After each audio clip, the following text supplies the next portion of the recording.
386 ஆண்டுகள் பழமை வாய்ந்த புனித ஜார்ஜ் கோட்டையின் கொத்தளத்துல முதல் முறையா முதல்வர் விஜய் தேசிய கொடியை ஏற்றி வைத்தார். ஊழலை ஒழிப்பதே உண்மையான சுதந்திரம்னு குறிப்பிட்ட அவர் தனக்கு கொடியேற்றும் பெருமையை கொடுத்த அனைவருக்கும் நன்றியும் தெரிவித்தார். தமிழ்நாட்டு உரிமை நலனுக்கு எதிரான எதையும் தாவேக அரசு செயல்படுத்தாது அப்படின்னு உறுதியா சொன்ன முதல்வர் விஜய் அம்மா உணவகங்கள் சிறப்பா செயல்படுறத சுட்டி காட்டியதோட விருதுகளை வழங்கி கௌரவித்தார்.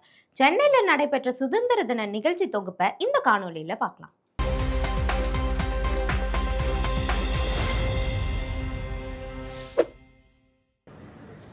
பேரன்பினால் தேர்ந்தெடுக்கப்பட்ட ஒரு வரலாற்று சிறப்புமிக்க நிகழ்வின் தொடக்கம் இது. சுதந்திர தின விழாவிற்கு வருகை புரிந்துள்ள மாண்புமிகு தமிழ்நாடு முதலமைச்சர் அவர்களை வருக வருகவென பணிவன்புடன் வரவேற்கிறோம். தமிழ்நாடு அரசின் மதிப்புக்குரிய தலைமைச் செயலாளர் அவர்கள் மாண்புமிகு தமிழ்நாடு முதலமைச்சர் அவர்களை வரவேற்கிறார்கள். அதனைத் தொடர்ந்து முப்படை அதிகாரிகள் மற்றும் காவல்துறை உயர் அதிகாரிகளை மாண்புமிகு தமிழ்நாடு முதலமைச்சர் அவர்களுக்கு தலைமைச் செயலாளர் அவர்கள் அறிமுகம் செய்து வைக்கிறார்கள்.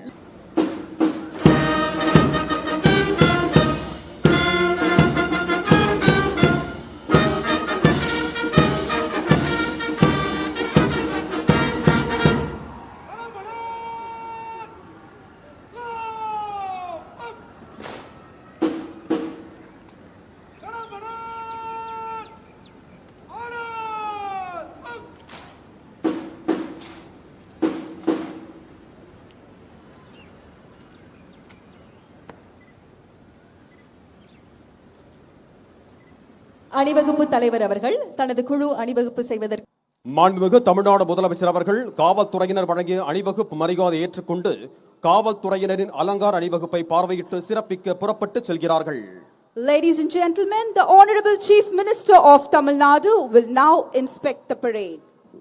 அணிவகுப்பு நடத்தும் பிரிவு தமிழ்நாடு சிறப்பு காவல் படை அணிவகுப்பு பொறுப்பு அதிகாரி திரு என் மணிவர்ணன் தலவாய், தமிழ்நாடு சிறப்பு காவல் 5ஆம் அணி. The parade overall in charge, Thiru N. Manivarnan, Commandant, Tamil Nadu Special Police, 5th Battalion. குழுவினரால் நாட்டுப்பண் இசைக்கப்படும். அனைவரும் எழுந்து நிற்குமாறு பணிவன்புடன் கேட்டுக்கொள்கிறோம். May we kindly request all our dignitaries to rise for the national anthem.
Tamil Nadu சட்டமன்ற பேரவைத் தலைவர் அவர்களே, மாண்புமிகு அமைச்சர்கள், நீதியரசர்கள், எம்எல்ஏஸ், எம்பிஸ், உள்ளாட்சி பிரதிநிதிகள், தலைமை செயலாளர் உள்ளிட்ட அரசு அதிகாரிகள், நம்ம தாய் நாட்டின் சுதந்திர போராட்டத்தில் பங்கேற்று இன்னைக்கும் வாழ்ந்துட்டு இருக்கிற தியாகிகள், தற்போது குடும்ப ஓய்வூதியம் பெற்று வரும் சுதந்திர போராட்ட தியாகிகளின் வாரிசுதாரர்கள், டிஜிபி உள்ளிட்ட அனைத்து காவல்துறை அதிகாரிகள், முப்படைகளை சேர்ந்த அலுவலர்கள், வீரர்கள், சிறப்பு விருந்தினர்கள், இன்னைக்கு இந்த சுதந்திர தினத்தில் கோட்டையில் கொடியேற்றுறத பார்க்க வந்திருக்கிற பொதுமக்களுக்கும்,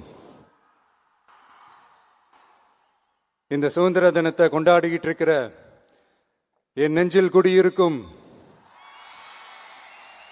தமிழக மக்களுக்கும், மாணவ மாணவிகளுக்கும் அனைவருக்கும் என்னுடைய சுதந்திர தின நல்வாழ்த்துக்கள், என்னுடைய வணக்கத்தையும் தெரிவிச்சுக்கிறேன். தங்களுடைய உயிரை, உடமைய, வாழ்க்கையை எல்லாம் இழந்துட்டு நமக்காக சுதந்திரம் வாங்கி கொடுத்த நம்ம சுதந்திர போராட்ட தியாகிகள், அதில் பிரபலமானவர்கள் மற்றும் பேர் தெரியாதவங்க அப்படின்னு இருந்தாலும் அவங்க எல்லாருக்கும், ஏன் அவங்க ஒவ்வொருத்தருக்கும் தனிப்பட்ட முறையில் என்னுடைய வீர வணக்கங்கள்.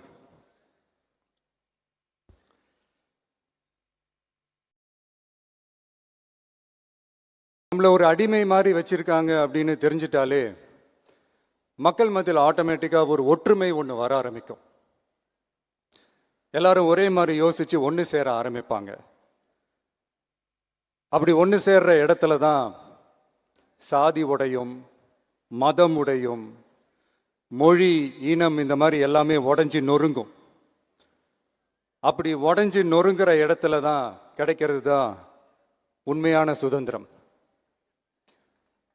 அதுதான் நம்ம மகாத்மா காந்திஜி அவர்கள் அவங்களுடைய தலைமையில் 1947 இதே இந்த ஆகஸ்ட் 15 நமக்கு அந்த சுதந்திரம் கிடைச்சிது.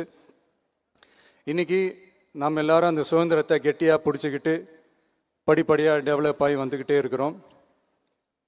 அந்த டெவலப்மெண்ட்ஸை அடுத்தடுத்த கட்டத்துக்கு கொண்டு போக வேண்டியது நம்ம எல்லாருடைய ஒரு கடமையும் கூட. இந்த நேரத்தில் நம்ம தமிழ்நாட்டை லஞ்சத்திலேருந்து, ஊழல்லேருந்து காப்பாற்றுறதும் ஒரு மிகப்பெரிய ஒரு விடுதலைக்கு சமமான ஒரு விஷயம்தான். அதை நோக்கி தான் நம்ம அரசும் செயல்பட்டுக்கிட்டு வந்துக்கிட்டு இருக்கு.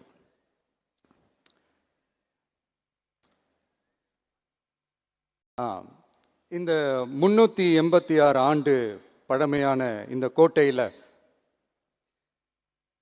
இங்கே மேலே ஏறி வந்து இந்த 80வது சுதந்திர தின நாளில் நம்ம நாட்டோட தேசிய கொடியை ஏற்றி வச்சு இன்னைக்கு இந்த விழாவில் என்ன பேசவும் வச்சிருக்கிறீங்க. அதுக்காக உலகம் முழுவதும் இருக்கிற என்னுடைய தமிழ் சொந்தங்களுக்கும், தமிழ்நாட்டு மக்களுக்கும், ஜென்சி இளம் சிங்கப்படை தோழர்களுக்கும் என்னுடைய மனமார்ந்த நன்றியை தெரிவிச்சுக்கிறேன். பிறப்புக்கும் எல்லா உயிருக்கும் அப்படின்ற ஒரு மிகப்பெரிய ஒரு கோட்பாட்டை அடிப்படையாக வச்சு தான் நம்ம தமிழ்நாட்டை லஞ்ச லாவண்யமற்ற, போதைப் பொருள் கலாச்சாரம் இல்லாத, பெண்கள் பாதுகாப்பு, சமூக நீதி அடிப்படையில்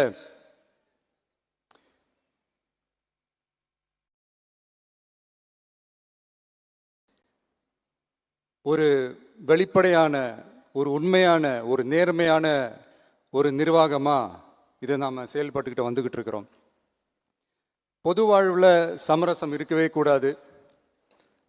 மக்கள் நலன் தான் மிக மிக முக்கியமான ஒரு விஷயம். அந்த அடிப்படையில் தான் தமிழக வெற்றி கழக அரசு செயல்பட்டுக்கிட்டு வந்துக்கிட்டு இருக்கோம். அதே அடிப்படையில் தான் மக்கள் நலன் சார்ந்த திட்டங்கள்லையும் நம்ம சென்ட்ரல் கவர்மெண்ட்டோட நிர்வாக ரீதியாக ஒத்துழைப்போட இருக்கிறோம். But at the same time நம்ம தமிழ்நாடு கொள்கைகள்னு வந்துட்டா மாநில உரிமைகளுக்கு எதிரான முடிவுகள்லையும் சரி, தமிழ்நாட்டுக்கு எதிரான கொள்கை முடிவுகள்லையும் சரி, நம்ம டிவிகே அரசு எப்பவுமே எதிர்க்கும். அதில் எந்த மாற்று கருத்துமே கிடையாது. அதே மாதிரி இதுக்கு முன்னாடி நிறையா திட்டங்கள்லாம் கொண்டு வந்திருக்காங்க. அதில் எதெல்லாம் மக்களுக்கு யூஸ்ஃபுல்லாக இருக்கிற மாதிரி திட்டங்கள் இருக்கோ அதெல்லாம் கண்டினியூ பண்ணிக்கிட்டு தான் இருக்கிறோம். ஃபார் எக்ஸாம்பிள், ஜெயலலிதா மேடம் கொண்டு வந்த அம்மா உணவகம் திட்டம், அது இன்னும் மெருகேற்றி கண்டினியூ பண்ணிக்கிட்டு தான் இருக்கிறோம். அது மாதிரி காலை உணவு திட்டம், அதையும் இன்னும் விரிவுபடுத்தி 6th ஸ்டாண்டர்ட்லேருந்து 8th ஸ்டாண்டர்ட் வரைக்கும் அதையும் விரிவுபடுத்தி வர செப்டம்பர் 17 பெரியார் அவர்களுடைய பிறந்த நாள் அன்னைக்கு அதை தொடங்க இருக்கிறோம். ஸோ நம்மளுடைய அரசு, உங்களுடைய அரசு இந்த 3 மாதம் ஆகுது. இந்த 3 மாதத்தில் விவசாயிகளின் பயிர்க்கடன் ரூபாய் 5932.23 கோடி தள்ளுபடி செய்யப்பட்டுள்ளது. குறுவை சாகுபடி தொகுப்பு திட்டத்திற்கு ரூபாய் 134.83 கோடி வழங்கப்பட்டுள்ளது. ஒன்றிய அரசு நிதியுடன் ரூபாய் 12,642 கோடியில் 125 நாள் வேலைவாய்ப்பு திட்டம் மற்றும் ஜல் ஜீவன் குடிநீர் திட்டம் ரூபாய் 18,123.05 கோடியில் செயல்பாட்டிற்கு கொண்டு வரப்பட்டுள்ளது. சுகாதாரத்துறையில் சேவைக்கு நலம் AI செயலி கொண்டு வரப்பட்டுள்ளது. பேரறிஞர் அண்ணாவின் பிறந்த நாளான செப்டம்பர் 15ஆம் நாள் தாய் மாமன் தங்க மோதிர திட்டம் ரூபாய் 755.83 கோடியில் தொடங்கப்பட உள்ளது. மக்களின் போக்குவரத்திற்கு ரூபாய் 127.21 கோடியில் 300 புதிய பஸ்கள் வழங்கப்பட்டுள்ளது. தமிழ்நாட்டில் மது பழக்கத்தை குறைத்திடும் வகையில் முதற்கட்டமாக 717 டாஸ்மாக் கடைகள் மூடப்பட்டுள்ளன. வெளிப்படையான நிர்வாகத்திற்காக நவீன தொழில்நுட்பத்தை பயன்படுத்தி கணினி மயமாக்கப்பட்ட நிர்வாகம் செயல்பாட்டில் உள்ளது. முன்னெப்போதும் இல்லாத ஆளில்லா பத்திரப்பதிவு செயல்பாட்டிற்கு கொண்டு வரப்பட உள்ளது. கோயில் நிலங்கள் கணக்கெடுக்கப்பட்டு அனைவருக்கும் தெரியுமாறு ஆன்லைனில் ஏற்றப்படுகிறது. வருவாய்த்துறையில் அனைத்து சான்றிதழ்களும் 15 தினங்களுக்குள் வழங்கப்படுகிறது. லஞ்சம் வாங்குவதை புகார் செய்ய புதிய வாட்ஸ்அப் எண் அறிவிக்கப்பட்டுள்ளது. அரசின் வருமானம் தனிநபருக்கு செல்வது தடுக்கப்பட்டுள்ளது.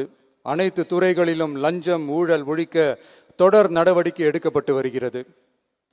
கனிம பயன்பாடு முறைப்படுத்தப்பட்டு நவீன தொழில்நுட்ப உதவியுடன் விநியோகிக்கப்படுகிறது. சட்டம் ஒழுங்கு தீவிரமாக கண்காணிக்கப்பட்டு பராமரிக்கப்பட்டு வருகிறது. ஜூன் மாதம் 29, 30ஆம் தேதியில் நடந்த மாவட்ட ஆட்சியர் மற்றும் காவல் கண்காணிப்பாளர் மாநாட்டில் சட்டம் ஒழுங்கு பிரச்சனையில் கடுமையான நடவடிக்கை எடுக்க உத்தரவு போட்டிருக்கிறோம். அரசு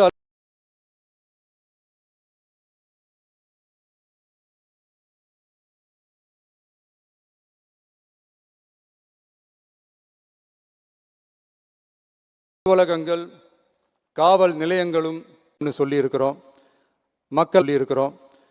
மக்களை அலைய விடக்கூடாது. கோரிக்கைகளை நல்லபடியாக ஆராய்ஞ்சு சரியான வழியில் தீர்வை தர சொல்லியிருக்கிறோம்.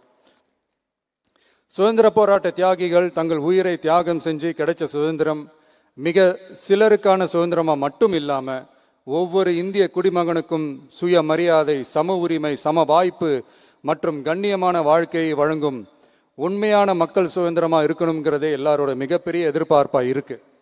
அதை நிறைவேற்றுற பொறுப்பும் நம்மளோடது தான். தமிழ்நாட்டு மக்களோட இணைஞ்சு தமிழகத்தை இந்தியாவின் முன்மாதிரி மாநிலமாகவும் உலக அளவில் வளர்ந்த நாடுகளுக்கு இணையா தமிழ்நாட்டு பொருளாதாரத்தை 2036 ஆண்டுக்குள் $1.5 ட்ரில்லியன் உயர்த்திட நாம உறுதியேற்போம். மக்களே, எல்லாரும் ஓட்டு போட்டுட்டோம். உங்க அண்ணனை, உங்க தம்பிய, உங்க பிள்ளைய எல்லாரும் ஜெயிக்க வச்சு முதலமைச்சராக ஆக்கிட்டோம். அதனால நம்ம கடமையெல்லாம் முடிஞ்சிருச்சுன்னு சொல்லி யாரும் ஒதுங்கி போயிடாதீங்க. இனிமே தான் நீங்க நம்மளோடவே கூடவே இருக்கணும். உறுதியா நம்ம அரசோடவே கூட இருக்கணும். அப்பதான் உங்களுக்காக இருக்கிற எல்லா நல்ல திட்டங்களையும் என்னால் செயல்படுத்த முடியும். 8 கோடி பேரோட அந்த பிரதிநிதி தான் முதலமைச்சர் பதவின்னு சொல்லுவாங்க. அதனால தான் சொல்றேன், மக்கள் தான் ஆட்சியாளர்கள். இங்க நான் எல்லாருமே, அங்க இருக்கிறவங்க எல்லாருமே மக்களோட சர்வன்ட்ஸ். அப்படிதான் நான் அதை பார்க்குறேன். ஸோ வாங்க எல்லாருமா சேர்ந்து நம்ம கடமையை சேர்ந்து செய்வோம்.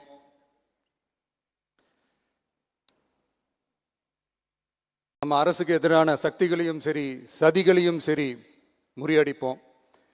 நீங்க எல்லாரும் நம்மளோட இருக்கும்போது எனக்கு வேற என்னங்க கவலை? நல்லதை மட்டுமே நோக்கி நகருவோம். அப்படி நல்லதை மட்டுமே நோக்கி நகரும் உங்க அரசு உங்களுடைய எதிர்பார்ப்புகளையும் உங்களுடைய கருத்துக்களையும் மனசுல வச்சுக்கிட்டு தான் நல்ல சிறிய புதிய அறிவிப்புகளை அறிவிக்க இருக்கிறோம். அதுல ஒரு சிலதை மட்டும் இங்க நான் படிக்கிறேன். 1, தாய்நாட்டிற்காக தன்னலமற்ற தியாகம் செய்து நமது நாட்டின் பாதுகாப்பிற்காக அரும்பாடுபட்ட முன்னாள் படை வீரர்களின் நலன் கருதி அவர்களது 2 மகள்களுக்கும் வழங்கப்படும் திருமண நிதி உதவி 25,000 ரூபாயிலிருந்து 50,000 ரூபாயாக உயர்த்தி வழங்கப்படும். 2, மாற்றுத்திறன் கொண்ட முன்னாள் படை வீரர் மற்றும் அவர்களை சார்ந்தோர்களுக்கு வழங்கப்பட்டு வந்த மாதாந்திர நிதியுதவி 5,000 ரூபாயிலிருந்து 7,000 ரூபாயாக உயர்த்தி வழங்கப்படும். 3, மாநில அரசால் விடுதலை போராட்ட வீரர்களுக்கு வழங்கப்பட்டு வரும் மாதாந்திர ஓய்வூதியம் 23,000 ரூபாயாக உயர்த்தி வழங்கப்படும். 4, மாநில அரசால் விடுதலை போராட்ட தியாகிகளின் குடும்பங்களுக்கு வழங்கப்பட்டு வரும் மாதாந்திர குடும்ப ஓய்வூதியம் 12,500 ரூபாயாக உயர்த்தி வழங்கப்படும். 5, வீரபாண்டிய கட்டபொம்மன், முத்துராமலிங்க, விஜய ரகுநாத சேதுபதி, மருது சகோதரர்கள் மற்றும் வாவு சிதம்பரனார் ஆகியோரின் வழித்தோன்றல்களுக்கு வழங்கப்பட்டு வரும் மாதாந்திர சிறப்பு ஓய்வூதியம் 11,500 ரூபாயாக உயர்த்தி வழங்கப்படும். இவற்றிற்கான அரசாணைகள் அரசால் வெளியிடப்பட்டுள்ளது. I once again extend my respectful greetings and salute the people of Tamil Nadu who has broken the caste and religious considerations, rejecting money and muscle power, and gave us an overwhelming support to establish people-centric and social justice government. We are on a mission mode to achieve corruption-free government. We want our people to develop zero tolerance towards corruption. And we appeal to the officials and the people of Tamil Nadu to make our state corruption-free. இன்னைக்கு இந்த விழாவில் பரிசு வாங்க போகிற, பாராட்டுகளை வாங்க போகிற, விருதுகளை வாங்க போகிற அனைவருக்கும் என்னுடைய வாழ்த்துக்களை தெரிவிச்சுக்கிறேன். இந்த விழாவை ரொம்ப அழகாக ஏற்பாடு செஞ்ச பொதுத்துறை செயலாளர் அவர்களோடு சேர்ந்து அலுவலர்களுக்கும், காலையிலேயே இந்த ப்ராக்டிஸ் பண்ணி சிறப்பான பரேட் நடத்திய காவல்துறை நண்பர்களுக்கும், இந்த விழாவை ரொம்ப பாதுகாப்பாக நடத்திய காவல்துறை அதிகாரிகளுக்கும், ஊடகத்துறை நண்பர்களுக்கும், சமூக ஊடகத்துறை நண்பர்களுக்கும் என்னுடைய மனமார்ந்த நன்றியை தெரிவிச்சுக்கிறேன். கான்ஃபிடென்ட்டாக இருங்க, நல்லதே நடக்கும், வெற்றி நிச்சயம். மீண்டும் சந்திக்கும் வரை நன்றி, வணக்கம்.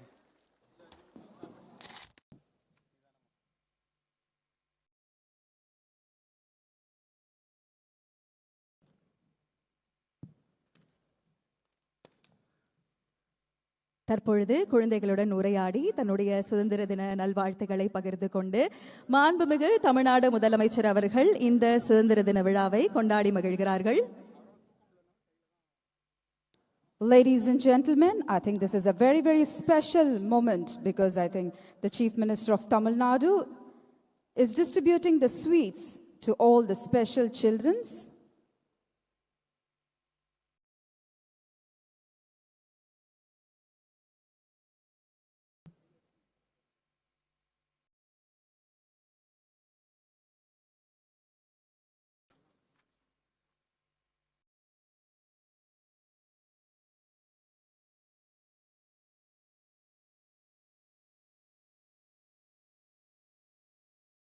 மாண்புமிகு தமிழ்நாடு முதலமைச்சர் அவர்கள் ஆளுநர் நுழைவு வாயில் அருகே விருதாளர்களுடன் தற்பொழுது புகைப்படம் எடுத்துக் கொள்கிறார்கள்.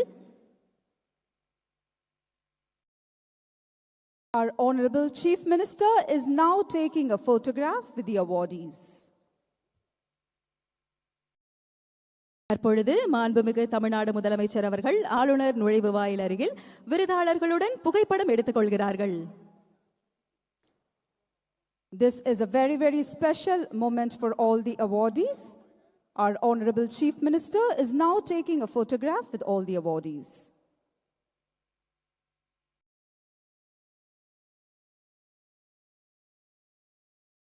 அரசின் திட்டங்கள் வெறும் அறிவிப்புகளாக நின்றுவிடாமல் சமூகத்தின் கடைக்கோடி வரிசையில் நிற்கும் எளிய மனிதரையும் சென்றடைய வேண்டும் என்பதே மக்கள் நல ஆட்சியின் அடிப்படை நோக்கமாகும். கல்வி, வேலைவாய்ப்பு, தொழில், விளையாட்டு என ஒவ்வொரு துறையிலும் தமிழ்நாட்டு இளைஞர்களின் திறமையை உலக அரங்கில் உயர்த்துவதற்கான முயற்சிகள் தொடர்ந்து நம் மாண்புமிகு தமிழ்நாடு முதலமைச்சர் அவர்கள் தலைமையில் முன்னெடுக்கப்பட்டு வருகின்றன.